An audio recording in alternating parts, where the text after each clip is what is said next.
Good morning, my brothers and sisters. Welcome to episode number 37 in the book of Romans. Welcome to be with me. We're going to tell a little story today, not a story, in fact. In December 26, 2004, there was a big earthquake in the Indian Ocean, 9.2 on the Richter scale or so.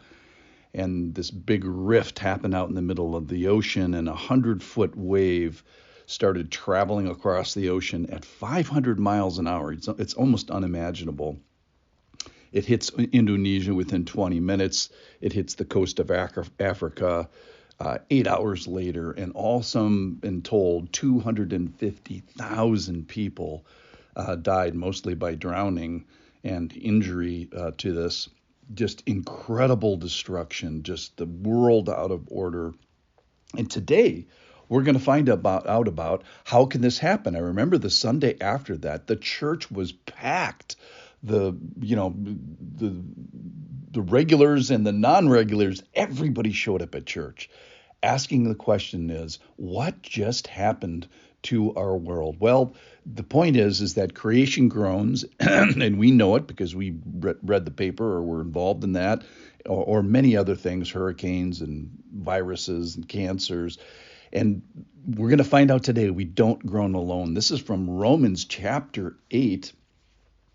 And we're in this section where Christ is battling for his church and suffering and dying, and he indwells us and he adopts us. And we have to be in this battle too, where we're resisting evil and temptation, and we're trying to walk with the Spirit, and we're trying to set our minds and put to death the deeds of the body. And in the sense, we suffer with him in order that we can be glorified. And today we find out we're not suffering alone, that creation is groaning and suffering, if you will, with us. Here it is. This is Romans 8:18. For I consider that the sufferings of this present time are not worth comparing to the glory to be revealed to us. For the creation waits with eager longing for the revealing of the sons of God. For the creation was subjected to futility, not willingly, but because of him who subjected it, in hope that the creation itself will be set free from its bondage to corruption and obtain the freedom of the glory of the children of God. For we know that the whole creation has been groaning together in the pains of childbirth until now. And not only the creation, but we ourselves, who have the first fruits of the Spirit, groan inwardly as we wait eagerly for the adoption as sons, the redemption of our body. So in this passage, we're kind of groaning. We're waiting for this spiritual redemption. And creation is waiting alongside of us because it was subject to the fall as well for no sin of its own. There's a glory ahead. We want the glory. We can see that. We're waiting for this brighter day. And we're not alone in our waiting because creation is waiting eagerly with us. So it says that the creation is waiting for the revealing of the sons. That is, it's tied to us. It's subservient to what happens to us. And to creation's credit, it's not the creation's fault. It was subjected to futility by the fall of man. So in the curse, Genesis chapter 3, it got cursed alongside with mankind. Why? Because creation did something wrong? No, it was the sin of Adam. And ever since, we've now been living in the world of tsunamis and miscarriages and diabetes and tidal waves and lava and hurricanes and cancer cells and suicides. And God is yet sovereign still. But we're not waiting alone. We're waiting together. So we as people, we groan mostly inwardly, between our ears and inside our heart, that we would be saved from this world of sin and maybe externally death, or my anger problem and lust problem and tongue problem and the strifes that I feel in there. And creation is alongside of us and says to us, exactly, I'd like a big world not marred by fallenness either. And so we're kind of in the same boat as creation. We're both in this together. We're both in bondage. When? Until that day.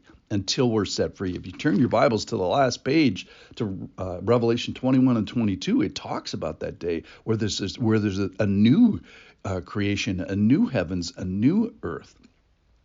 So creation is looking forward to that day. We're looking forward to that day, secondarily because of the real estate, but mostly because of the relationship and the conquering of sin and all that other good stuff that goes along with it, the glory to be revealed.